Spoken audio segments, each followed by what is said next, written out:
and welcome to our daily celebrations. Welcome to our daily celebrations.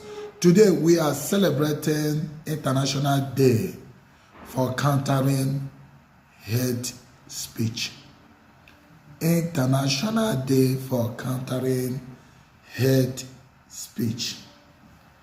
Now, hate speech, those utterances that people make to hurt others' feeling, either against their religion, against their tribe, against their nationality, or even against their gender. Those utterances, those hateful utterances, it could be insult, utterances people make with the aim of hurting other people's feeling. And we have various hate speech depending on the group you are targeting. We have hate speech, xenophobia, hate speech. We have racist hate speech, anti-religious hate speech. It could be against the Christians, it could be against the Muslims, anti-religious hate speech against genders, hate speech against people's tribe, hate speech against people's culture, cultural practices, cultural behavior, cultural way of life, and even hate speech against people's language. When we utter words, speech that seem provocative against people's feeling, that is what we refer to as hate speech. So hate speech is common in our world today. Considering the negative impact of hate speech, I think June 18th has been set aside as International Day of Countering Hate Speech. International Day of Countering Hate Speech. Is there any way we can curtail hate speech? Because if you watch, there is no smoke without fire. All the problem we are facing in the world today, even war, they all started with hate speech. Hate speech. And before you know it, it will not escalate to something that cannot be controlled. That's why they say idea rules the world. Positive ideas build the nation, whereas negative utterances destroys the nation. So today, my dear, we are going to see possible ways we can counter hate speech, because it's growing like wildfire. It's growing like wildfire. Hate speech. In fact, let me just read out something from the UN concerning what we are celebrating today. Now, this is from UN platform. Now listen to what they have to say about hate speech. And the heading is, hate speech is rising around the world. Hate speech is rising around the world.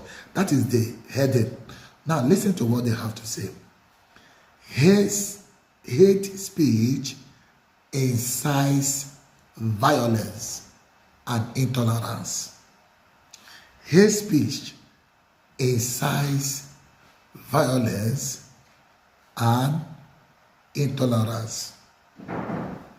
That's why I told you that all the violence we find in the world today, all the just whether you call it conflicts, war, they all started as with hate speech. A president may come out and deliver a speech that is detrimental to another nation. If an individual say it, you can let go of it. But there is something a president can say, before you know it, it will trigger war. Few days ago, the governor of Abia State came out lamenting how the soldiers are killing, brutalizing people in Abia State, and he blamed it based on the president's speech. Few soldiers were killed, unfortunately, by unknown gunmen. But the president said they should make sure they fish out those who are responsible. And the fishing out those who are responsible, they now started, trust the soldiers now. When you give them one command, they will go and carry out, at their own. So they started going house to house to arrest any young man they see is a suspect. The president has made a statement. He may be sleeping, not knowing that that statement he made is what the soldiers are acting on. So that's why if you're in a position of authority, mind what you say. You are the commander-in-chief of army forces.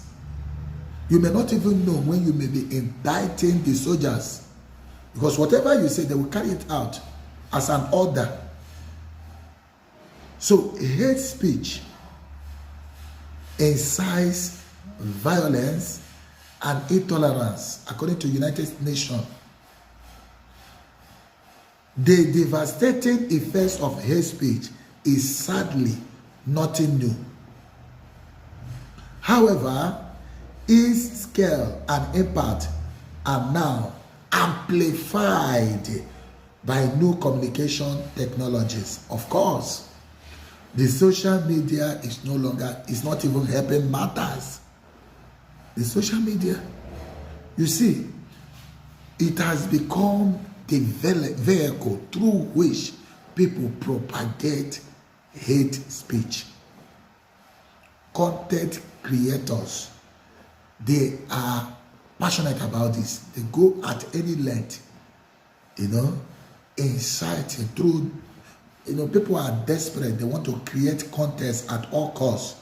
They want to, even at times, what may not be serious, but the way they will present it, because they want people to, view their contents, they may end up saying provocative things. So, and that's why the UN General has noted the fact that these communication technologies is also contributing, or it has become a vehicle or a channel through which hate speech is propagated. You see people creating contests against other people's religion, even men of God who are supposed to preach the message of peace. You see them attacking each other on the social media. You see them saying things, provocative things, against each other's denomination or religion. Saying things that can offend other people's religion or denominations. So it's unfair. It's unfair. And we should be careful so that we don't start what we will not be able to quench. It's very easy to start war, but very difficult to bring the war to an end. And hate speech is one of the easiest way to trigger war. Can trigger war. Okay? So now it talks about online contests has become one of the most common ways of spreading global scale, threatening peace around the world. You see, online social media, we are using it nowadays instead of to build a peaceful nation, a peaceful world. We are now using it to create enmity, to create hatred all over the world. Now listen to United Nations. It said, the United Nations has a long history of mobilizing the world against hatred of all kinds to defend human rights and advance the rule of law. The impact of hate speech cuts across numerous UN areas of focus, from protecting human rights and preventing atrocities to sustaining peace, achieving gender equality, and supporting children and youth. That's what they claim that they are doing. Because fighting hatred, discrimination, racism, and inequality are among its core principles. The United Nations is working to confront hate speech at every turn. This mission is enshrined in the UN chapters, in international human rights frameworks, and in global efforts to achieve the sustainable development goals. So, go tell it. Now, my dear friends in Christ, you have heard it. That is effort the United Nations are making in order to curtail hate speech. And the fight against hate speech should not just be left for the UN. Now think of a nation. All hands must be on deck. The government, the non-governmental organization, the church, all hands, even the traditional rulers, everybody, because prevention is better than cure. If we can solve the problem of hate speech, I believe we can equally solve the problem of insecurity. We can equally solve the problem of war and other conflicts. Hate speech. Mind what you say against peoples that can hurt them. There are some places you will use the term nigger, for instance, referring to the black Americans. How do they usually feel? Do they feel happy when they are addressed as nigger? There are things you will just use, terms you will use to describe people. You know, they will pick offense. They will pick offense. For instance, addressing somebody as Osu in Igbo land, outcast. Do you think anybody will be happy to take that? Do you think anybody will be happy to take that? You address somebody as an outcast, Osu. How many people will be happy to be addressed as a bastard?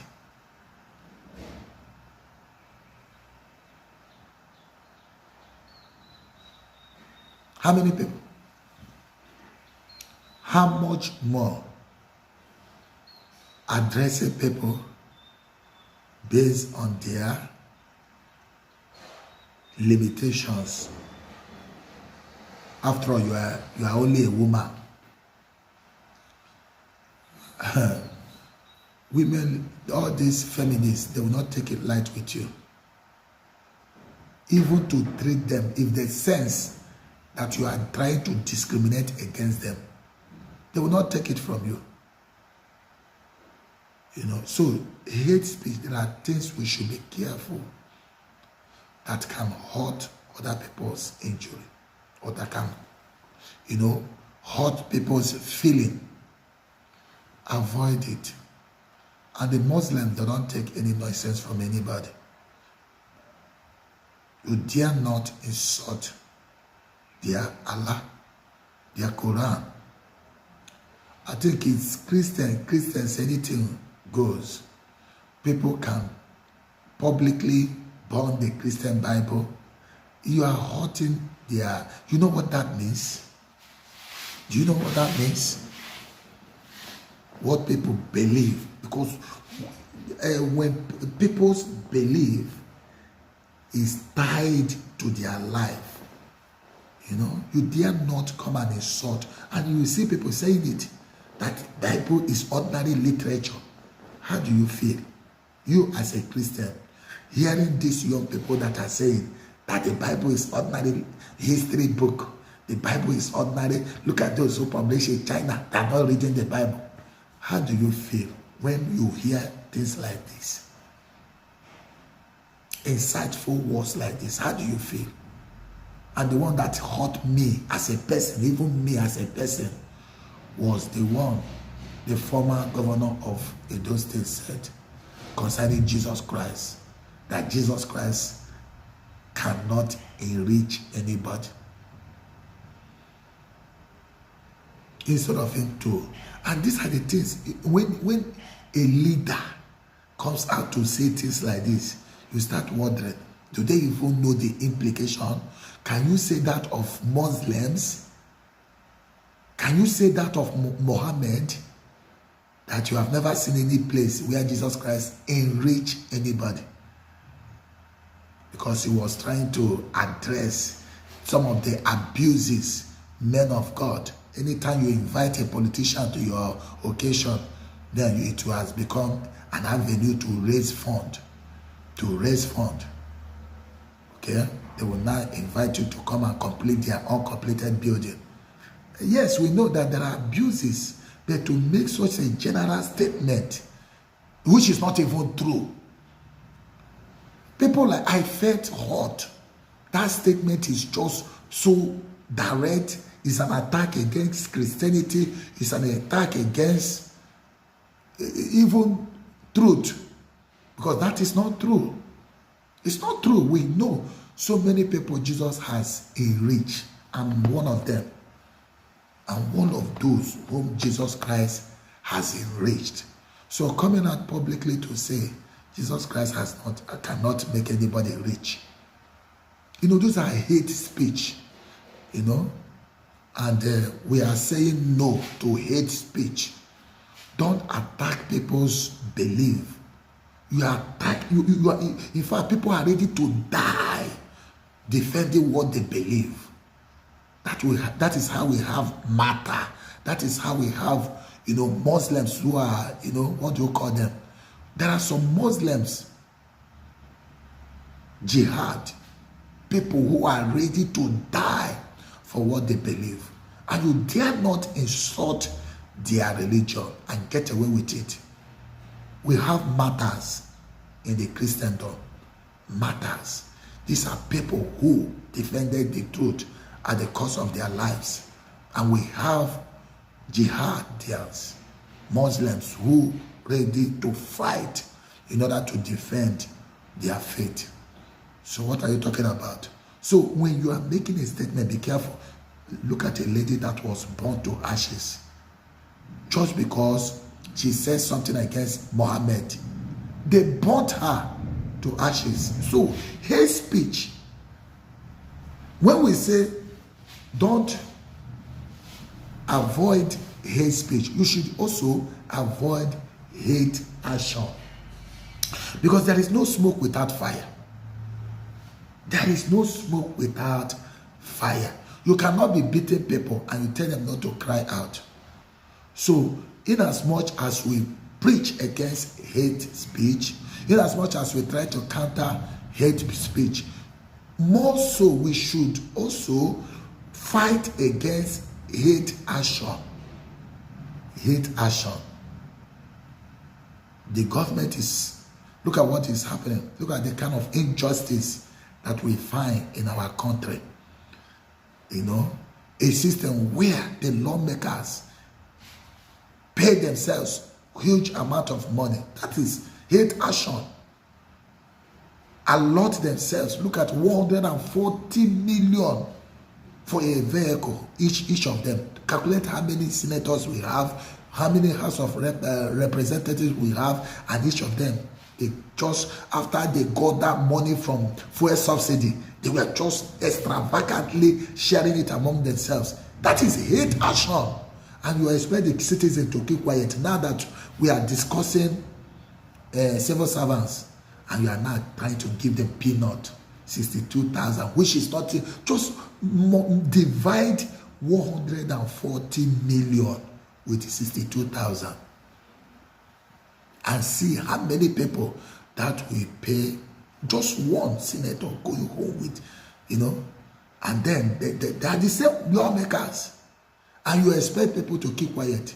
When they try to go for a strike, you say you are going to jail them. You are going to jail them. They don't have right to protest. They don't have right to go on strike. You don't beat people and you tell them not to cry out. That is another extreme. Okay, to avoid hate speech, we should also try to avoid all forms of hate action. Any action that will provoke the people. People must talk. After all, there is a fundamental human right, freedom of speech.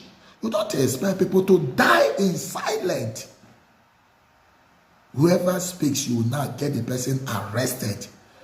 Or you set up the person and then they'll be using EFCC to terrorize the person. So that is the unfortunate place where we find ourselves. But that notwithstanding, we must say no to hate speech. Hate speech cannot be justified. Two wrongs cannot make a right. For instance, all these freedom fighters that are instigating young people to go and be killing soldiers. It doesn't make sense. Look at this one that is in Finland. And then he is there broadcasting. I don't even know why Nigerian government should not arrest that young man. Do you know how many young people have died because of that young man? Someone Eba. Do you know how many young men have died?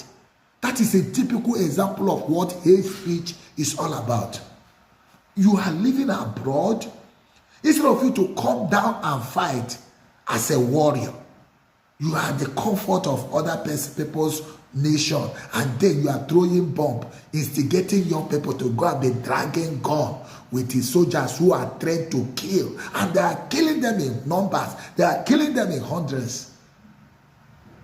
You are there broadcasting hatred, broadcasting evil. Two wrongs can never make a right. That is not what freedom fighting is all about. Calm down. Let us. What have you established? Tell me one industry or one thing you have established in your country that is helping the young people. That is helping the young people. The best way to fight injustice is to do the right thing. Not to instigate your people to be killing themselves, to be sacrificing their lives. Nothing will come out of it. And that has been my stand. Nothing will come out of all this sit at home. Yesterday I was told that they killed, yesterday sit at home, the commandant of Vigilante was killed. What is the gain? And they are killing themselves instead of them to even go outside Igbo land and fight their enemy. They are fighting within Igbo. They have just grounded their economy. Every Monday you are sitting at home and nothing has ever come out of that seat at home. Nothing has come out and nothing will ever come out of it.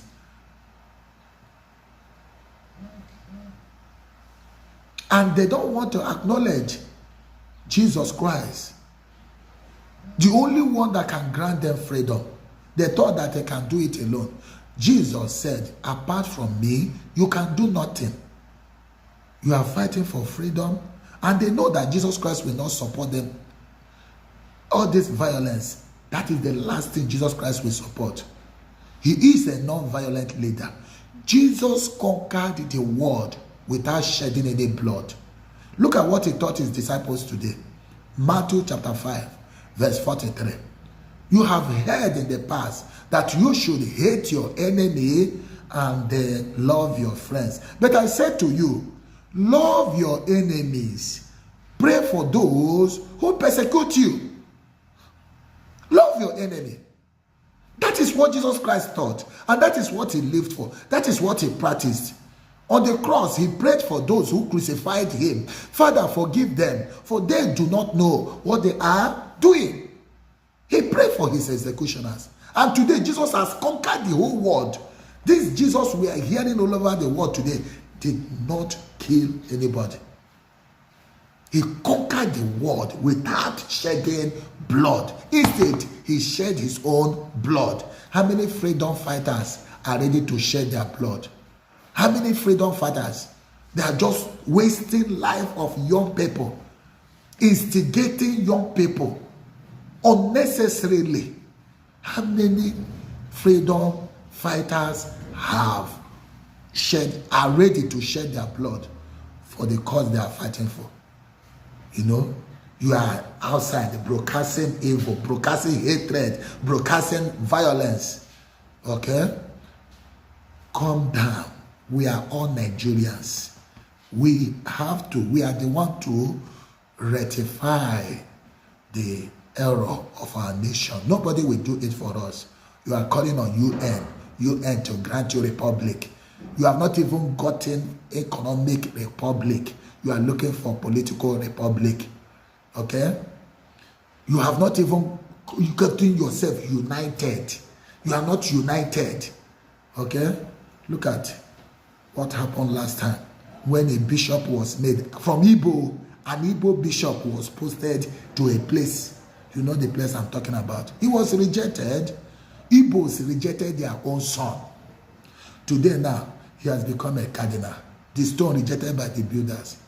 But what I'm saying is, if Igbos in the church, Catholic Church, could reject themselves, is it when you get your so-called Biafra? Who will be the president of Biafra? Do you think Anambra person will allow Ahera, somebody from Ahera, to be the president of Biafra with what they did to their son? Okay? Do you think somebody from Anambra will allow somebody from Ahera? If I'm from Anambra, I will not allow it. With what they did to their son. Me, personally, I will not. Okay? Whatever goes round comes around. We should avoid all this hatred, unnecessary hatred. They are unnecessary. If there is anything the Igbos should do, let them first of all unite. Because I don't see any love. They don't love themselves. They even hate themselves. Let them first of all build on unity amongst the Igbos. Okay? Charity begins at home. First of all, and what are you people producing? You want a Biafra, you want a republic. Economically, everything you are eating is from the north. And you want to get independence from the north. So that you start eating your meat, human being meat. By the time the Hausas will go with their cow, go with their everything, their onions, their cucumber, everything they are producing from the north, you will now start eating yourselves. So, my dear friends in Christ, today there are so many things to talk about. This is an interesting topic, okay? And it's a topic that everybody should reflect on, ponder upon. Hate speech is not good. It's barbaric. Two wrongs cannot make a right. We should try our best to say things that builds, not things that destroys. Remember, there is power in your tongue. Don't abuse your freedom of speech. Use your freedom of speech to build and not to destroy. If you observe anything people are doing, like I keep saying it, if the government fail, the religious leaders should not fail. And if the traditional rulers fail, the religious leaders should not fail. Let me take it again. If the government fails, the traditional rulers should not fail. And if the traditional rulers fail, the religious leaders should not fail. Stop pointing accusing finger. If we must build this nation, all hands must be on deck. Once again, I pray may God deliver us from all forms of hate speech. May God restore our love, both for ourselves, for our nation, and for our generation. I wish you International Day of Countering Hate Speech. Shalom and remain blessed.